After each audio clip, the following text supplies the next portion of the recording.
I get off on this? What were we talking about? Kate had a story. All right, Kate's story. Where is it? It's in your hand. All right. What were we talking about? The first sentence.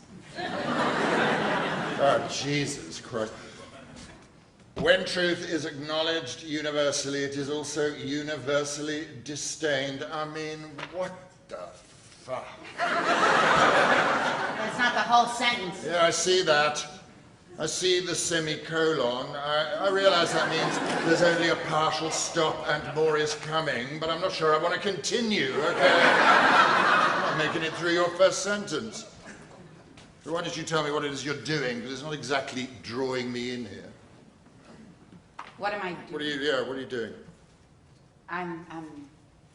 It's a referencing of Jane Austen, the first sentence of Pride and Prejudice. It's kind of a sardonic commentary. What's so fucking sardonic about it? It's the narrator. I don't give a shit about the narrator. If I can't get past the first 5 words, how am I supposed to find out enough about the narrator to care about it? It's not a him, it's a her. Well, see, that'd be my point. If I don't even know what gender your narrator is, you haven't really done your job, have you? How, if you don't go past the first 5 words, how can you tell? Listen to me, don't defend yourself. If you're defending yourself, you're not listening.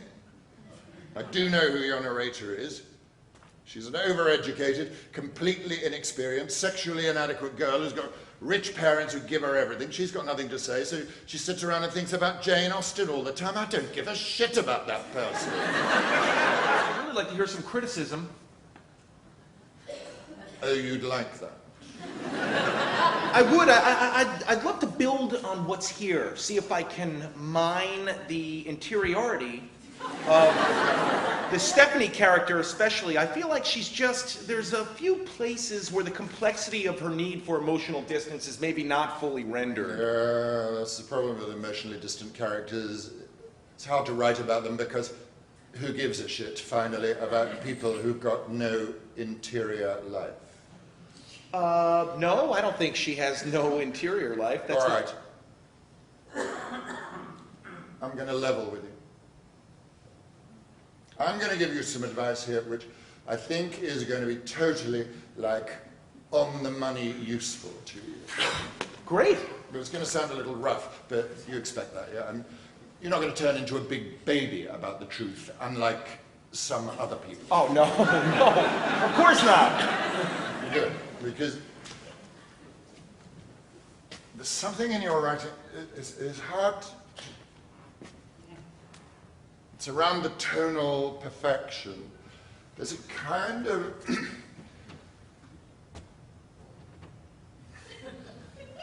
it's a little like a whore. The character of Stephanie? No, not the character, you. See, the way you talk about writing is kind of stupid. Plus, the way you write is so unimaginative, and the way you attack problems that you set yourself. It's skillful, but whorish.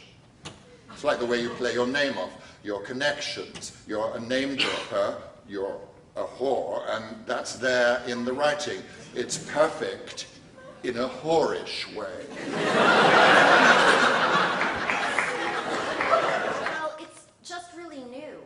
I mean, I think where is a good question. That's why I wasn't sure she didn't show it to No, me. I'm not saying where is not a good question. That's what I admire about the energy of the opening. It dares to ask that question without giving the answer. The writing itself is asking the question. You see, this reminds me of when I was at Yale with Penn Warren.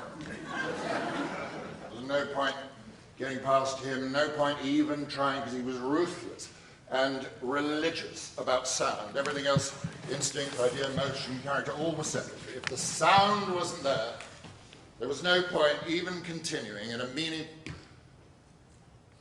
I'm not putting this right. No, I am actually. I am. This has a sound. It rings like a bell. It doesn't matter that there's no subject or story or idea. It's got power. It's got sex. Well done, well done.